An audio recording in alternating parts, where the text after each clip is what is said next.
వివిధ కార్పొరేషన్ల చైర్మన్లు, ఈరోజే బాధ్యత చేపట్టిన తెలంగాణ రాష్ట్ర ప్రభుత్వ ప్రధాన కార్యదర్శి గారు, వ్యవసాయ శాఖ ఉన్నతాధికారులు, రెవెన్యూ శాఖ అధికారులు, ఆర్థిక శాఖ అధికారులు, మీరందరూ ఈ పండుగ కార్యక్రమంలో శిల్పారామంలో పాల్గొన్న రైతు సోదరులతో పాటు తెలంగాణ నలుమూలల రైతు వేదికలో ఈ పండుగ కార్యక్రమాన్ని వీక్షిస్తున్న లక్షలాది మంది రైతాంగ సోదరులకు మనస్ఫూర్తిగా అభినందనలు, కృతజ్ఞతలు తెలియజేస్తున్నా.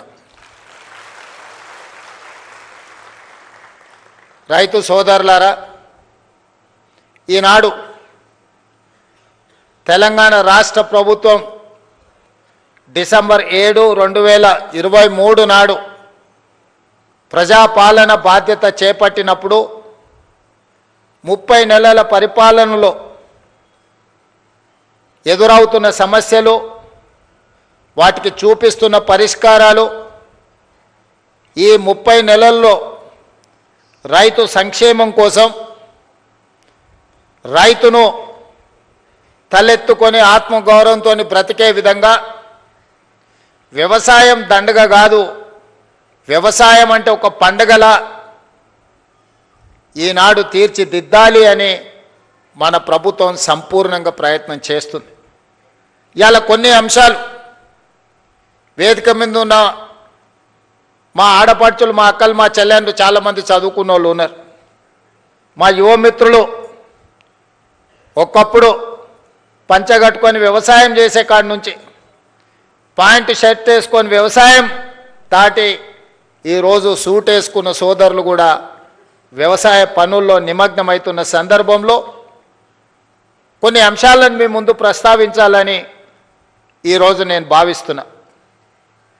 మద్రాసు నుంచి ఆంధ్రప్రదేశ్ రాష్ట్రం విడిపోయినా ఆనాడు ప్రకాశం పంతులు, బెజవాడ గోపాల్ రెడ్డి ముఖ్యమంత్రులుగా, నిజాం సర్కారు నుంచి విముక్తి కలిగిన హైదరాబాద్ రాష్ట్రానికి మొదటి ముఖ్యమంత్రిగా పాలమూరు బిడ్డ బూరుగుల రామకృష్ణారావు గారి నుంచి మొదలు పెడితే ఉమ్మడి రాష్ట్రంలో నీలం సంజీవరెడ్డి కావచ్చు, చివరి ముఖ్యమంత్రి కిరణ్ కుమార్ రెడ్డి గారు కావచ్చు, 19 మంది ముఖ్యమంత్రులు 1947 నుంచి 2014 వరకు 6 దశాబ్దాలు పైగా పరిపాలన సాగించి మన రాష్ట్రం మీద, రాష్ట్రం విడిపోయినప్పుడు తెలంగాణ ప్రజలకు అప్పు ఇచ్చింది 69,000 కోట్ల రూపాయలు. దాదాపుగా 60 ఏళ్ళు 18-19 మంది ముఖ్యమంత్రులుగా బాధ్యతలు చేపట్టి తెలంగాణ రాష్ట్రం ఏర్పడే నాటికి మనకిచ్చిన అప్పు 69,000 కోట్ల రూపాయలు అక్షరాల. జూన్ 2, 2014 నాడు ప్రత్యేకంగా ఏర్పడిన తెలంగాణ రాష్ట్రం యొక్క అప్పు 69,000 కోట్ల రూపాయలు. జూన్ 2, 2014 నాడు కల్వకుంట్ల చంద్రశేఖరరావు గారు పెద్దలు తెలంగాణ రాష్ట్ర ముఖ్యమంత్రిగా బాధ్యతలు చేపట్టి డిసెంబర్ 7, 2023 నాడు ప్రజాపాలనలో ప్రభుత్వాన్ని ఏర్పాటు చేసిన తెలంగాణ రాష్ట్ర 2వ ముఖ్యమంత్రిగా నాకు బాధ్యత అప్పజెప్పినప్పుడు ఈ రాష్ట్రం యొక్క అప్పు 8,11,000 కోట్ల రూపాయల అప్పు.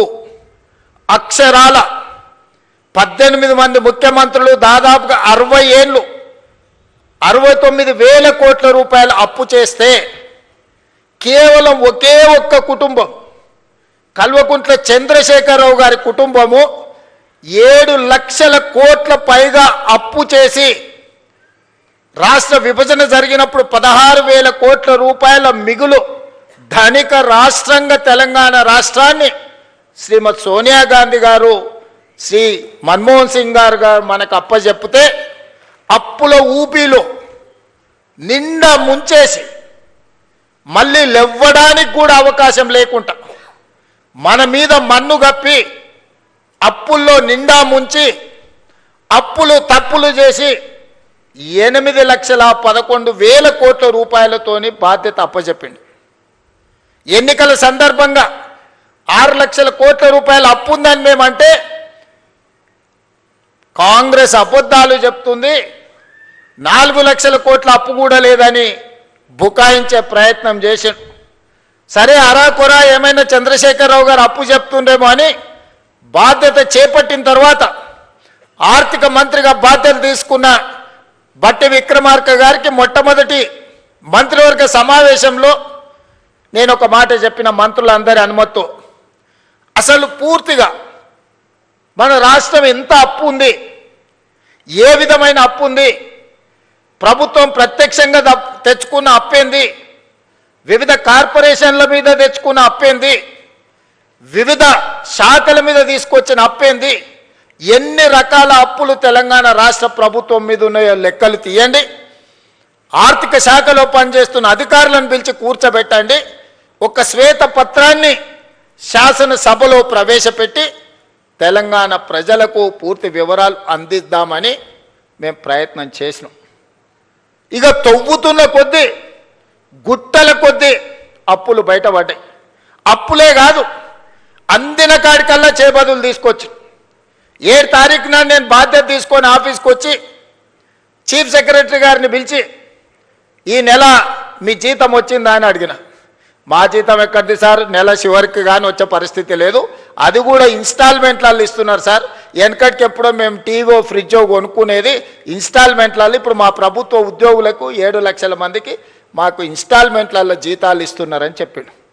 అదేందా ధనిక రాష్ట్రం, ప్రభుత్వ ఉద్యోగులకు కూడా జీత భత్యాలు ఇవ్వలేని పరిస్థితి అంటే ఇది ఇయ్యాలగా సార్, ఆయళ్ళ నుంచి గిట్లనే ఉంది. మేము ప్రభుత్వ ఉద్యోగస్తులకు జీతాలు ఇవ్వలేని పరిస్థితుల్లో తెలంగాణ రాష్ట్రం ఉందని చీఫ్ సెక్రటరీ గారు చెప్పారు.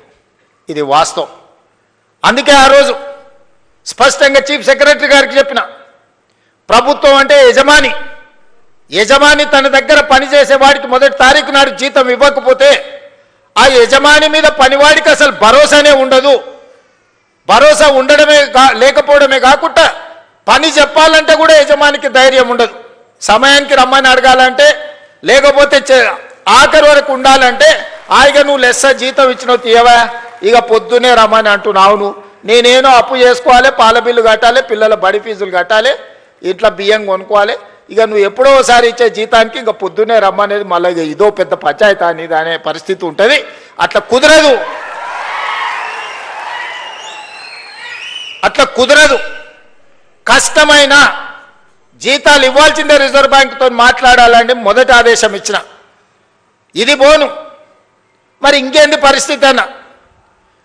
పండ్లు, పాలు, కూరగాయలు, బడి పిల్లలకు కొనుక్కున్న కూరగాయలకు కూడా, బడి పిల్లలకు కొన్న బట్టలకు కూడా పైసలు కట్టలే. అరే అమ్మ, గీ పిల్లలకు కట్టలేదని చూస్తే ఇదే కాదు, ఎక్కడ చూసినా పనులు చేసిన వాళ్ళకి పైసలు ఇవ్వలే, సర్పంచులకు బకాయి పెట్టి. చాలామంది పాత సర్పంచులు ఉండొచ్చు, ఈడ ఉన్నారా? మీ మీ మీ టర్మ్ అయిపోయినా కూడా మీ అప్పులు 100 కోట్లు 1000 కోట్ల రూపాయలు అప్పు ఉండేనా? సర్పంచులు ఆత్మహత్యలు చేసుకోలే. నేను వచ్చినాక మొన్ననే కదా సర్పంచులు అయింది. మరి ఈ 30 నెలల నుంచి సర్పంచులు రోడ్ల మీద ఎక్కి ధర్నాలు చేసిరు, ఎంపీటీసీలు ధర్నాలు చేసిరు, జెడ్పీటీసీలు ధర్నాలు చేసిరు, మా బిల్లులు వస్తలేవు అని.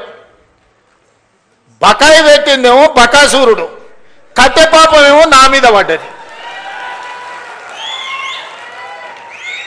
ఇక మా సర్పంచులు అంటారు రేవంత్ రెడ్డి ఇల్లు ముట్టడి చేస్తామని. సంతోషం, రాండి, వస్తే సాయిబు వస్తావు, టిఫిన్ పెడతా. నేను ఎప్పుడైనా ఎవరన్నా రానియలేదా? నేనేమన్నా ఫామ్ హౌజా? ఇనుప కంచెలు వేసుకొని లోపల ఉన్నానా? నేను ఎప్పుడన్నా 10 ఎకరాలలో 2000 కోట్లతోని ప్రగతి భవన్ పేరు మీద పెద్ద గడి నిర్మించుకుంటే గద్దరన్న పోతే ఎర్రటి ఎండకు 4 గంటలు గేట్ కాడ కూర్చోబెట్టారు. నేను కానీ మా బట్టన్న కానీ ఎవరన్నా కానీ వచ్చిన వాళ్ళందరూ లోపలి పిలిచి కూర్చోబెట్టి ఉన్నది ఉన్నట్టు చెప్తున్నాం.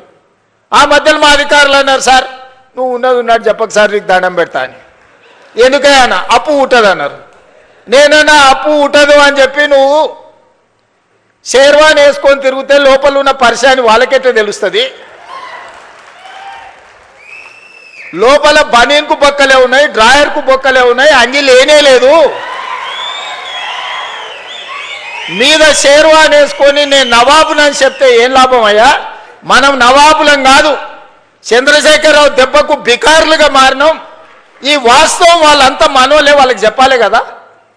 వాళ్ళకి చెప్పకుండా మనం దాచిపెడితే క్యాన్సర్ వస్తే ఇంటి ఆమెకు చెప్పలేదు అనుకో, డాక్టర్కు ఉన్న రోగం చెప్పలేదు అనుకో, సచ్చి ఊరుకుంటాం. అవునా?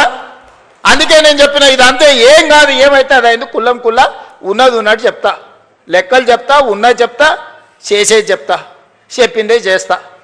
ఇదే అని నిర్ణయించి నేను చెప్పిన ప్రభుత్వ ఉద్యోగస్తులకు జీతాలు ఇవ్వలేని పరిస్థితి ఉంది, పిల్లలకు కాస్మెటిక్ ఛార్జెస్ ఇవ్వలేని పరిస్థితి ఉన్నది, హాస్టల్లో మెస్సు బిల్లులు కట్టే పరిస్థితి లేదు. మా అక్కలు స్వయం సహాయక సంఘాలలో ఉన్నారు, వంటలు చేస్తే వంటల పైసలు కూడా ఇచ్చలేని పరిస్థితి ఉండే. చాలా మంది మా అక్కలు ఇక్కడ ఉన్నారు, రైతు వేదికల్లో చాలా మంది ఉన్నారు. ఊర్లలో బల్లె పిల్లలకు వండి పెడితే వండి పెట్టిన వాళ్ళకు కూడా మనం పైసలు ఇవ్వలేని పరిస్థితి. అప్పులు తెచ్చి వాళ్ళు కూరగాయలు మితికి తెచ్చి పిల్లల కూరలో బడికి వండి పెట్టామంటే కూరగాయలు, ఉప్పు, పప్పు, బెల్లం, చింతపండు, కోడిగుడ్డు వాళ్ళే బాకీలు తెస్తే మితి కట్టలేక చచ్చిపోయారు మా అక్కలు. ఇజ్జత్ కోసం మెడలున్న బంగారం, చెవులకున్న పోవులు అమ్మి ఆ అప్పు కట్టారు. ఆ పరిస్థితి ఉండే. ఇట్లాంటి దివాలా తీసిన సంసారాన్ని అప్పుల పాలు చేసి ఏం అర్థం కాకుండా గందరగోళం చేసి అప్పులు చేసుడే కాదు, అడ్డగోలుగా తప్పులు కూడా చేసేడు. ఏడిపోయినా ఇజ్జత్ లేకుండా ఢిల్లీకి పోతే ఇజ్జత్ లేదు, గల్లీకి పోతే ఇజ్జత్ లేదు, పక్క రాష్ట్రానికి పోతే ఓయమ్మ ఇటు తెలంగాణలో ఇంతో మాట్లాడితే ఏం అడుగుతాడో అన్నట్టుగా తప్పించుక తిరిగే పరిస్థితి ఉండే.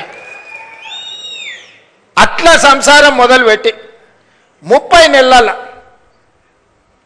సమాజంలో గౌరవాన్ని పెంచుకుంటూ సమస్యల్ని పరిష్కరించుకుంటూ విధ్వంసం అయిపోయిన తెలంగాణ వికాసం వైపు నడిపించుకుంటూ ఒకటొకటిగా సమస్యల్ని పరిష్కరించుకుంటూ మిమ్మల్ని అందరినీ సమన్వయం చేసుకుంటూ పొద్దున్న లేతే రాత్రి వరకు మీ మధ్యలోనే ఉండి తప్పించుక తిరగకుండా ఫామ్ హౌస్లో వండుకోకుండా ఎప్పుడైనా మీ మధ్యలోనే ఉంటే ఇంకేం చేస్తారా కష్టం ఉందనంటే ఓ రోజు కోపం వస్తుంది, ఇంకో రోజు అయ్యో పాపం పిల్లగాడు ఏదో తిప్పలు పడుతున్నాడా, నడవని సంసారం నడుపుతున్నాడు కదా అని అంటారు. తప్పించుకు తిరుగుతామంటారు, వీడు ఉత్త దొంగోడు ఉన్నట్టున్నాడా, ఎమ్మ దొడ్లకు రాడు, దొంగోడు కాదు అన్నట్టుంది సంసారం. ఇట్లాంటి దొంగోడు ఎట్లా ముఖ్యమంత్రి అయ్యిండా అనుకున్న ప్రమాదం ఉందా? మరి అందుకే ఇవ్వాల ఏం చేసింది ప్రభుత్వం అని అడుగుతారు. నేను సూటిగా కొన్ని లెక్కలు వ్యవసాయానికి రైతుల గురించే చెప్పదలుచుకున్న, మిగతా అన్నీ నేను ఈరోజు చెప్పదలుచుకోలేదు. ఎందుకంటే ఇది రైతుల పండుగ, ఇది రైతు వేదిక, ఇది శిల్పారామం కూడా ఒక రైతు వేదికగా మార్చి ఇవాళ మా వ్యవసాయ శాఖ కమిషన్ కోదండ రెడ్డి గారితో సహా మా సభ్యులందరూ ఈరోజు రైతుల కోసం మంచి ఎట్లా చేయాలన్న ఆలోచనతోని ఇవాళ వందలాది రైతు వేదికలలో ఇవాళ మనోళ్ళందరూ కూర్చొని ఉన్నారు. నేను ఇవాళ ఉన్న విషయాలు మీ ముందర చెప్పదలుచుకున్నా. మీకు చెప్పకపోతే మీరు ఊరికెళ్ళి ఊర్లో మన పాలెళ్ళకో లేకపోతే మన దగ్గర ఉన్న వ్యవసాయ మన సహచరులకు చెప్పకపోతే ఈ సమస్య అనేది ఇట్లనే జటిలంగా మారుతుంది. ఇవాళ రైతు రుణమాఫీ 25,35,000 మంది రైతులకు 20,677 కోట్ల రూపాయలు 2 లక్షల వరకు రైతు రుణమాఫీ చేసిన మాట వాస్తవం కాదా?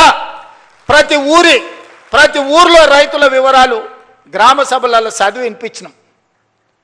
రైతు భరోసా, ఆయన రైతు బంధు అన్నాడు. ఆ రైతు రాబంధు మీకు బకాయి పెడితే ప్రభుత్వం వచ్చిన ఎంబడే నెల తిరగక ముందే 7,000 కోట్ల రూపాయల పాత బకాయిలు మేం చెల్లించినాం. రైతు రాబంధువు మీ నెత్తి మీద పెట్టిపోతే నేను వచ్చి కట్టిన ఒడ్లు సివిల్ సప్లైస్ కార్పొరేషన్ కొని బకాయిలు పెట్టిపోతే ఉత్తమ్ కుమార్ రెడ్డి గారు వచ్చి ఈరోజు ఆ వడ్ల పైసలు ఆనాడు 2023 నాడు మీకు చెల్లించడం జరిగింది. ఇవాళ రైతు భరోసా 10,000 సంవత్సరానికి వాళ్ళు ఇస్తే 12,000కు పెంచి ఇప్పటి వరకు 27,000 పైచిలుకు కోట్ల రూపాయలు మీ ఖాతాలేసి ఇవాళ మరో 9,000 కోట్ల రూపాయలు వేయడానికి మొదటి విడత 9 రోజుల్లో మీ ఖాతాలో 9,000 కోట్లు వేయడానికి దాదాపుగా రైతు భరోసా మీద ఈ విడతతో కలిపితే 36,000 కోట్ల రూపాయలు ఈరోజు రైతులకు అందించిన చరిత్ర ఈరోజు ఈ ప్రభుత్వానిది. అదేవిధంగా కాంగ్రెస్ వస్తే కరెంట్ ఉండదు, కాంగ్రెస్ వస్తే రైతులకి కరెంటు కష్టాలన్నారు. ఉచిత కరెంట్ ఎవరే కనిపెట్టింది? ఈ దేశంలో ఎవరికన్నా రైతులకు ఉచిత కరెంట్ ఇవ్వాలన్న ఆలోచన వచ్చిందా? ఆనాడు డాక్టర్ వైఎస్ రాజశేఖర రెడ్డి చేవెళ్ళ నుంచి ఇచ్చాపురం వరకు పాదయాత్ర చేసినప్పుడు తెలంగాణ రైతాంగం అందరూ కాలిపోతున్న మోటార్లు, పేలిపోతున్న ట్రాన్స్ఫార్మర్లు చూపించి మా రైతుల కన్నీళ్లు తీరవాలే, తెలంగాణ వ్యవసాయం మొత్తం కరెంటు మోటార్ల మీద ఆధారపడ్డ వ్యవసాయం అంటే కాంగ్రెస్ పార్టీ ఎన్నికల మేనిఫెస్టోలో పెట్టి ఉచిత కరెంటుని దేశంలో కనిపెట్టిందే కాంగ్రెస్ పార్టీ. ఉచిత కరెంటు కాంగ్రెస్ పార్టీ పేటెంట్. ఏ సన్నాసన్న ఉచిత కరెంటు మాది అన్నాడంటే మా అక్కలు చీపిరి కట్ట మలిపి కొడతారు. ఆ ఎల్ల చాలా మంది అన్నారు ఉచిత కరెంట్ అంటే బట్టలు ఆరేసుకోవాల్సి వస్తుందని. ఇచ్చి చూపించి రాజశేఖర రెడ్డి గారు 2004 ముఖ్యమంత్రిగా ఎల్బీ స్టేడియంలో ప్రమాణ స్వీకారం చేసినప్పుడు 7 గంటల ఉచిత కరెంటుతో పాటు వందలాది కోట్ల రూపాయలు రైతుల కరెంటు బిల్లులను రద్దు చేసి లక్షలాది మంది రైతుల మీద ఉన్న క్రిమినల్ కేసెస్ను రద్దు చేసిన సంతకం, మొట్టమొదటి ఫైల్ మీద సంతకం ముఖ్యమంత్రిగా వైఎస్ రాజశేఖర రెడ్డి గారు కాంగ్రెస్ పార్టీ 2004 సంవత్సరంలో సంతకం పెట్టింది కాంగ్రెస్ పార్టీ కాదా? ఇవాళ గుడ్డొచ్చంట కోడిని బెదిరించిందంట. ఈడెవడో వచ్చి మేమిచ్చిన ఉచిత కరెంటుకు నీ ఖాతాలో రాసుకొని కాంగ్రెస్ వస్తే కరెంటు కష్టాలు అన్నాడు.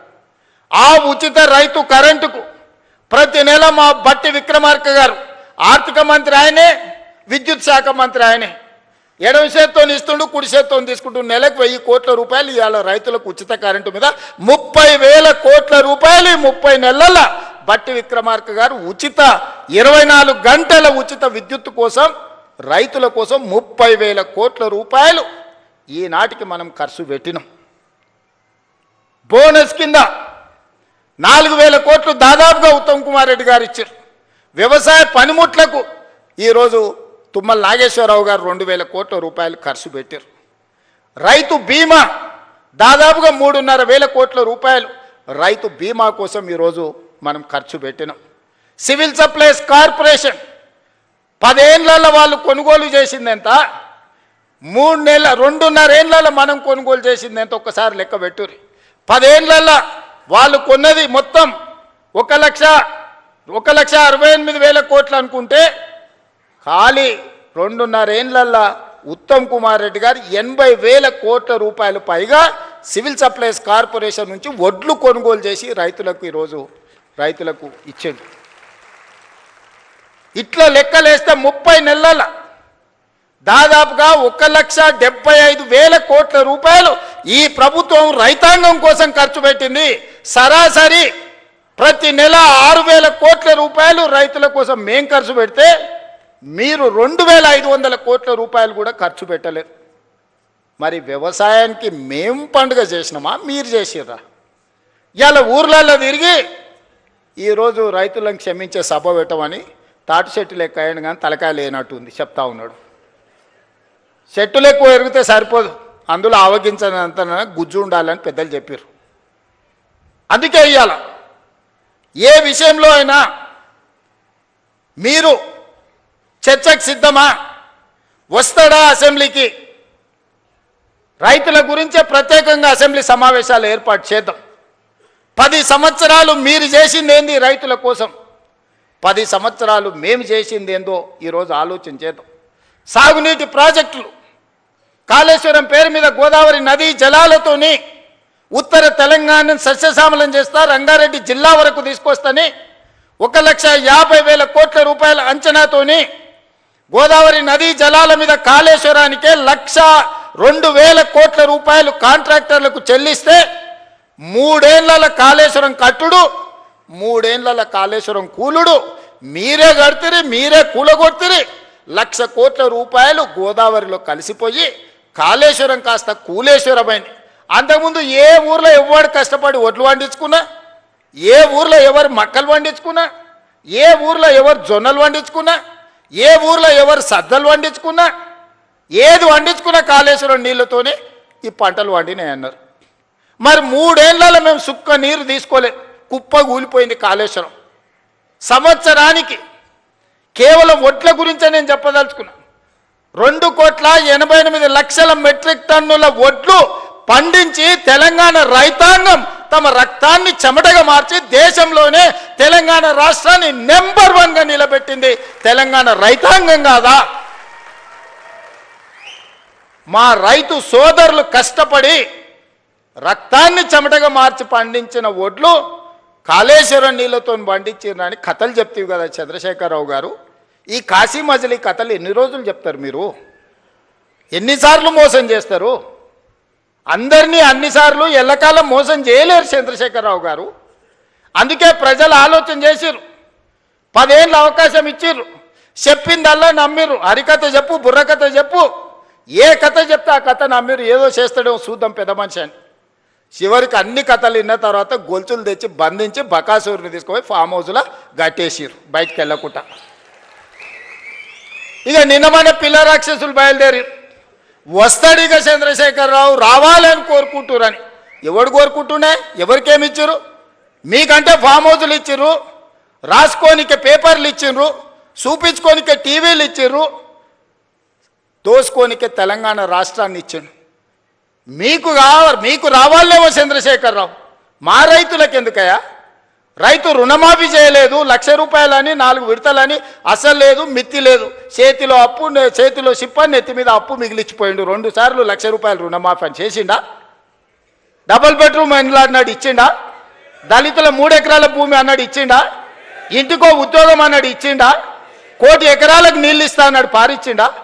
ఏం చేసిండా నేను అడుగుతున్నాను మళ్ళా రానికి. ఒక్కటి చేసిండా? ప్రతిపక్షాలు మా జోలిన్నాడు ఫోన్లలో అంటే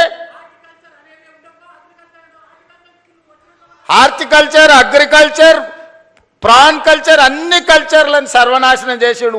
ఓన్లీ తాగుడు కల్చర్ తెచ్చిపెట్టిండు మనకు. సందుల బెల్ట్ షాపులు, బుడ్డీ షాపులు తెచ్చిపెట్టిండు. ఆయనలో మనం రైతు బజార్లు తెలిస్తే ఇవాళ బెల్ట్ బజార్లు తీసుకొచ్చి సందుల 7వ తరగతి చదివేటోని కూడా చేతులు బుడ్డి చేతిలో పట్టించాడు. ఆయన సాధించిన ఘన విజయం. ఆయన దేనికన్నా బ్రాండ్ అంబాసిడర్ అంటే ఇగో దీనికే బ్రాండ్ అంబాసిడర్. వెనకటికి గింత ఉండే నాయన తాగుడు. మీరు చెప్పురు సోదరులారా. ఇవాళ 4 ఇండ్లకు బెల్ట్ షాప్ వచ్చేసింది. ఒక కిరాణం కొట్టాయన 4 ఇండ్లకు, ఈ 4 ఇండ్లు నావే, నేనే సప్లై చేస్తాను కాడికి వచ్చింది ఊర్లలో. మా అక్కలు తలకాయ కొట్టుకుంటారు. ఇంటి ఆయన గట్లున్నాడంటే వీడు కూడా గిట్ట తయారైనాడు ఆ పిల్లగాడని. సాయంత్రం 6 కాకముందే గోడలు పట్టుకొని నడుస్తారు 12-16 ఏళ్ళ పిల్లలు. మా అక్కలకు గోస తెలవాలి. ఇంటి ఆయన ఎట్లా అట్లా మోస్తే ఇంకేముందో నా జీవితం అంటే ఇట్లా అయిపోయింది, కానీ నా కొడుకన్నా మంచోడు అవుతాడు, చదువుకుంటాడంటే పిల్లలను కూడా తాగుబోతులను తయారు చేసాడు చంద్రశేఖరరావుని చూసి. ఇవాళ ఆయన వచ్చి ఇంకా ఆయన రావాలి బయటికి. ఆయన కోసం ప్రజలంతా ఉర్రూతలు అవుతుర్రు. ఇక అయ్యగారి కోసం ప్రార్థనలు చేస్తున్నారు అని చెప్తున్నారు వీళ్ళిద్దరు పిల్ల రాక్షసులు గల్లీలో తిరిగి. ఇవాళ మీరు ఆలోచన చేయరు. 10 ఏళ్ళకే బీఆర్ఎస్ పాలన, 12 ఏళ్ళ నరేంద్ర మోడీ పాలన, 2.5 ఏళ్ళ మా పాలన మీద చర్చ పెడదాం. ప్రతి పేదోడి ఖాతాలో 15 లక్షల రూపాయలు వేస్తానన్నాడు నరేంద్ర మోడీ గారు. ఎవరి ఖాతాలు వేసిండో లెక్కలు చూపారు. మీరు ఒక్కరి ఖాతాలో మోడీ 15 లక్షలు వేసిండా? రైతుల ఆదాయం 2 చేస్తా అన్నాడు, వచ్చిందా? సంవత్సరానికి 2 కోట్ల ఉద్యోగాలు అన్నాడు. 12 ఏళ్ళు అయింది, 24 కోట్ల ఉద్యోగాలు రావాలి, వచ్చినాయా? 2 ఇచ్చిండా, బండి సంజయ్కి, కిషన్ రెడ్డికి. ఇంకెవరికన్నా నౌకరు ఇచ్చిండా తెలంగాణలో? చిల్లి గవర్నర్ని ఇచ్చిండా? గల్లీలో మోరీ తీసే ఎన్నికలు ఉంటే వార్డు మెంబర్ ఉంటే మోడీ వస్తాడు అంటారు, కౌన్సిలర్ ఉంటే మోడీనట, సర్పంచ్ ఉంటే మోడీనట. మోడీ వచ్చి మోరీ తీస్తాడే? పెళ్లి పెద్దను చూపించి పిల్లని ఇస్తే పిల్లగాడు సంసారం చేయకపోతే ఎవరిని అడుగుతామే? పెళ్లి పెద్దను చూసి పిల్లని ఇస్తామా?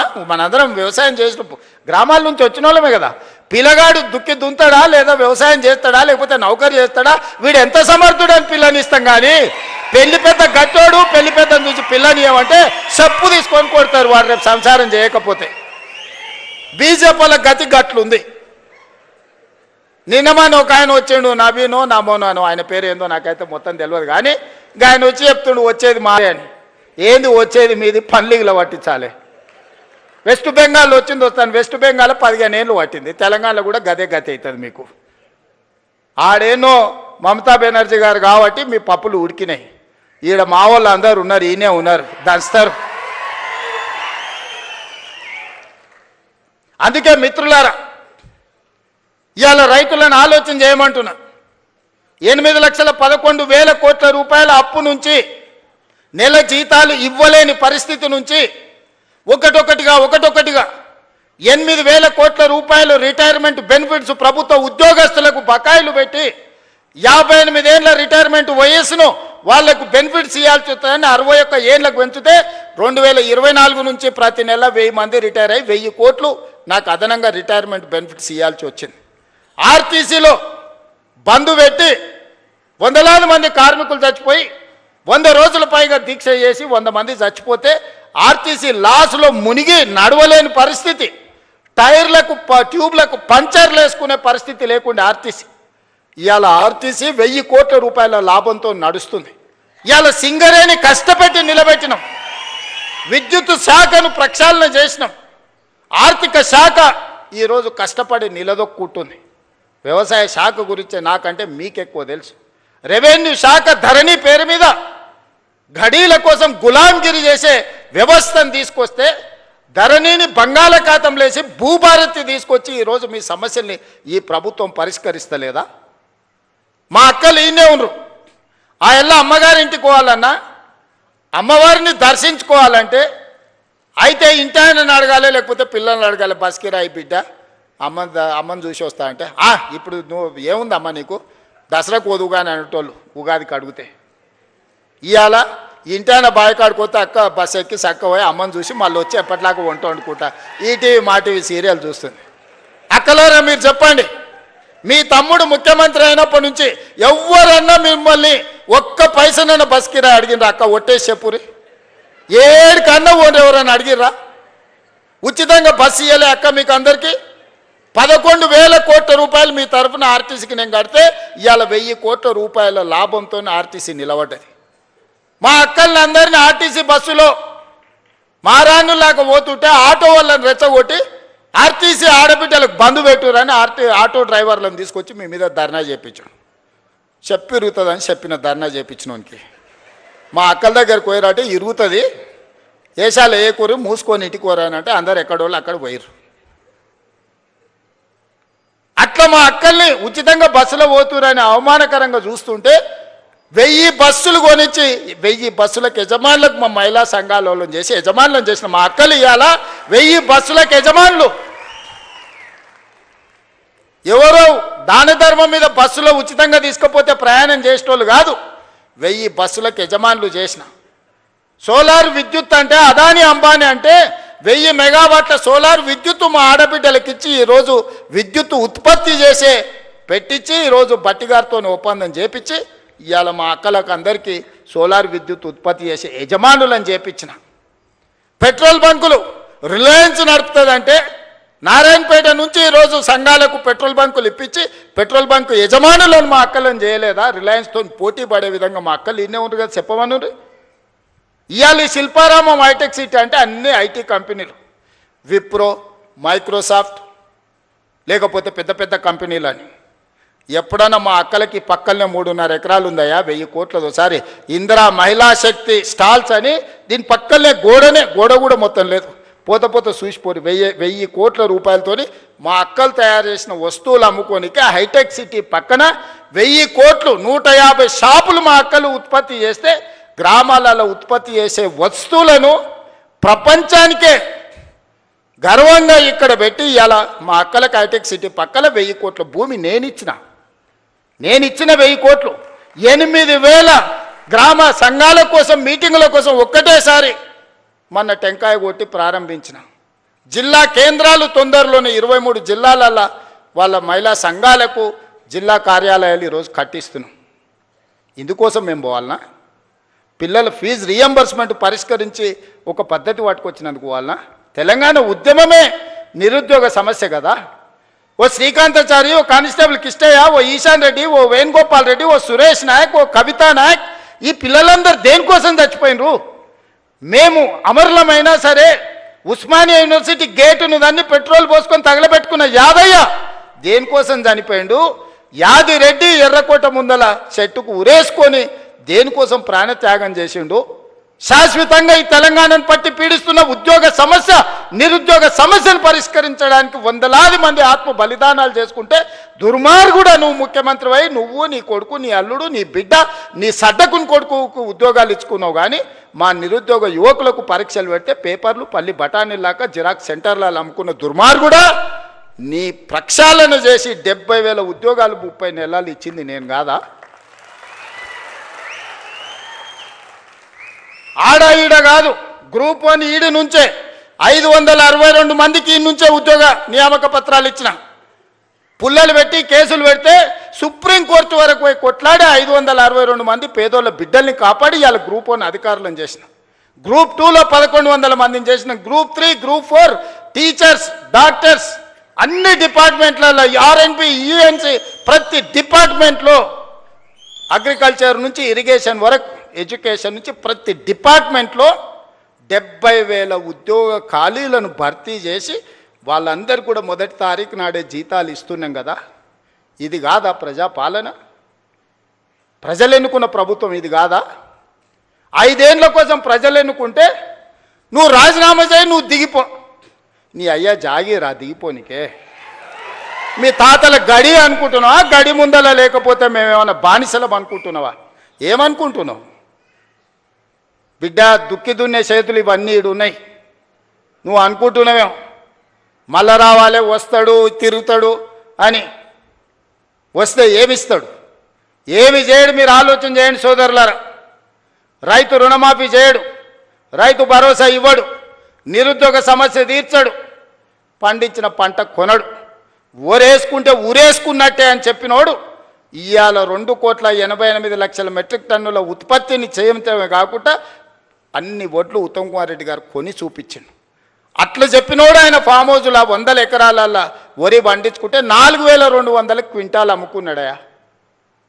మనకు 2,000 దిక్కు లేదు, ఆయనకు 4,200 ఏమో వడ్ల బదులు బంగారం పండిస్తున్నాడే ఫామ్ హౌస్లో. ఏమైనా గంజాయి పండిస్తున్నాయి, ఎటకెళ్ళి వస్తాయి? అంటే అధికారం ఉంది కదా అని నీ భూమిలో పండించిన పంటకు 4,200 కంపెనీలను వంగబెట్టి గుంజుకొని నువ్వా? ఆయన చేయగలిగింది ఒక్కటే. మళ్ళీ వచ్చిందంటే మీరు భార్యాభర్తలు మాట్లాడుకున్నా మీ ఫోన్లు వినుడు తప్ప ఇంకో పని చేయడు. ఫామ్ హౌస్లు ఎందుకుంటాడు? రాజకీయ నాయకులే విన్నాడంటే అర్థం ఉంది, అధికారుల ఫోన్లు విన్నాడంటే, నిఘా పెట్టిండంటే అర్థం ఉంది. పడనోళ్ళ గురించే దాన్ని విన్నాడంటే సరే ఏదో పడదు కాబట్టి విన్నాడని. అరే పిల్ల మొగులు మాట్లాడుకునేది నేను సిగ్గులేనోడు ఎవడని ఉంటాడా? ఏం బతికే అది? బతక అది కూడా బతికేనా? ఆఖరికి కన్న బిడ్డ కూడా చెప్పాను, నేను నా మొగుడు మాట్లాడుకున్నది కూడా ఈ దుర్మార్గులు విన్నారు అని చెప్పిందా లేదా? నేను కదా ఆయన సొంత బిడ్డనే చెప్పిందా? ఇంకెందుకే సిగ్గులేని బతుకు బాయిలో దుంకి సావక? ఇంతకంటే సిగ్గులేని బతికేదాన్ని ఉంటుందా? ప్రతిపక్షాల వింటివి, అధికారుల ఫోన్లు వింటివి, పడనోళ్ళ వింటివి, పక్క రాష్ట్రాల్లో వింటివి, ఆఖరికి ఆలుమొగలు మాట్లాడుకుంటూ కూడా వాళ్ళ ఫోన్లు విని నీ పైశాచిక ఆనందం ఏందని నేను అడుగుతున్నా. అందుకోసం ఆయన మళ్ళీ రావాలనా? పాపాల భైరవుడు అంట ఫామ్ హౌస్లు ఉన్నాడంట, మళ్ళీ రావాలనంట. ఆయన కోసం అంట మన అందరం ఎదురు చూస్తున్నామంట. ఇది వీళ్ళ జాతి, వీళ్ళ నీతి. అందుకే మిత్రులారా, ఏది ఉన్నా ఉన్నది ఉన్నట్టు చెప్తా, చెప్పిందే చేస్తా, చేసిందే చెప్తా, కాకపోతే కాదని చెప్తా. ఓ పూట మీకు నచ్చకపోయినా ఉన్నది ఉన్నట్టు చెప్పిండు ఆ పిల్లగాడు అని అంటారు. నాకేం గొప్ప కిరీటాలు పెట్టుకోవాలని లేదు, వజ్ర వైదూర్యాలు సంపాదించుకోవాలని ఆలోచన లేదు. ఈ పిల్లగాడు ఏదన్నా ఉంటే ఉన్నది ఉన్నట్టు కుండ బలగొట్టినట్టు చెప్తాడా అని మీరు అనుకుంటే చాలే. పదవి ఎంతకాలం ఉంటే ఉంటుంది, పోతే పోతుంది. పదవి ఎవరికి శాశ్వతం?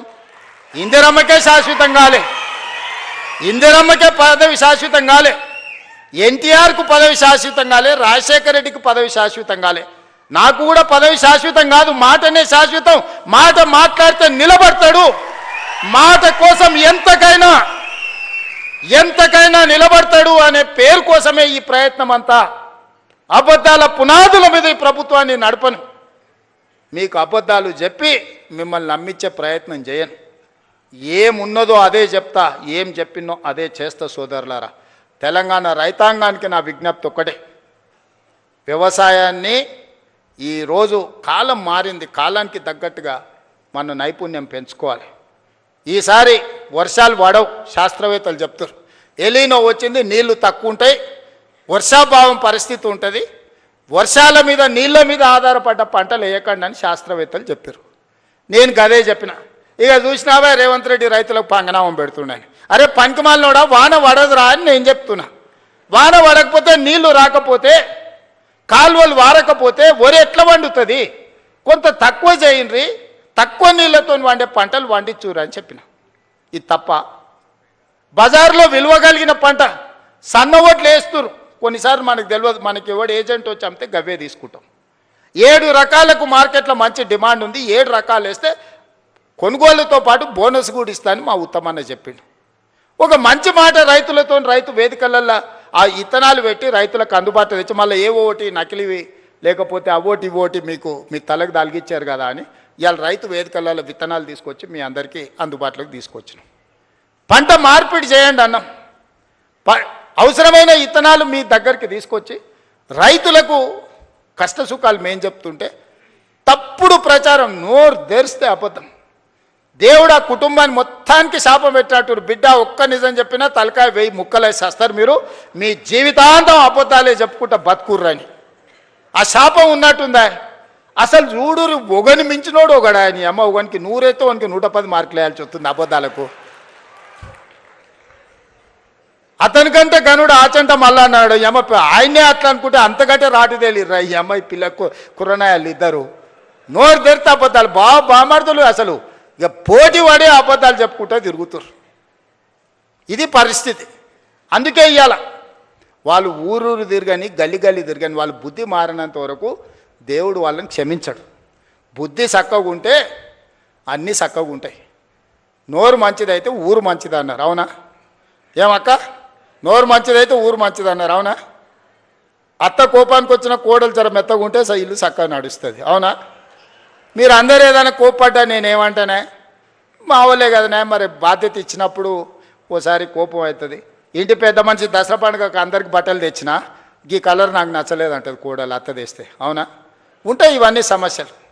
గంతెందుక మా అక్కల్ని అడగదలుచుకున్నా, బతుకమ్మ సీరియల్ యాడ్ ఉండే అక్క, వాళ్ళు ఇచ్చినాడు బతుకమ్మ సీరియల్ అయితే జొన్నసేన కాడ పిట్టలకు భయపడనికే కట్టేది. ఇవాళ మనం ఇచ్చిన ఇందిరమ్మ సీరియల్కో మా అక్క మా పెద్దమ్మ మంచిగా కట్టుకొని వచ్చింది. పండుగ నాడు మా తమ్ముడు ఉన్నట్టున్నాడు అని చెప్పి మా తమ్ముని కలుగుతా అని పండుగ పూట చీర పెడితే సారే అనుకుంటుంది పుట్టింటోళ్ళు పెడితే. ఇవాళ నేను పెట్టిన చీరలు కట్టుకొని మా అక్కలు వచ్చారు సంతోషంగా. పోయినసారి ఇప్పుడు పాలపిట్టే చీర ఇచ్చినాం, వచ్చేసారి సిల్కపచ్చ చీర ఇస్తున్నాం మా అక్కలకు మళ్ళీ తొందరలోనే. ఒక్క దాంట్లోనే వాళ్ళు దొంగతనం చేయకుండా, దోపిడీ చేయకుండా ప్రజలకు వనుకొచ్చేది ఏదైనా చేసిరా? ఏదైనా నాకు కొంత సమయం పడుతుంది. కొత్త సంసారమైనా మా అక్కలు మా తమ్ముళ్ళు ఈయనే ఉన్నారు. ఇంటోళ్ళం కాదని ఇల్లు ఎడిగలు పెడితే కొంత సమయం పడుతుంది. అనే స్టవ్ కొనాలన్నా, గిన్నెలు కొనాలన్నా, ఉప్పు పప్పు ఏది కొనాలన్నా కొంత సమయం పడుతుంది. ఓ పూట అవసరమైతే అన్నున్నా వండుకోనికే కష్టమవుతుంది. లేకపోతే వండితే ఒకసారి కుదరదు, ఉపాసం వండాల్సి వస్తుంది. సంసారం సర్దుకొని పోవాలి. సంసారాన్ని బజార్లో పెట్టుకుంటే మన గౌరవమే తగ్గుద్ది. అందుకే ఇవాళ అన్ని రకాలుగా ఈ 30 నెలలు కష్టపడి కొలిక్కి తెచ్చినాం.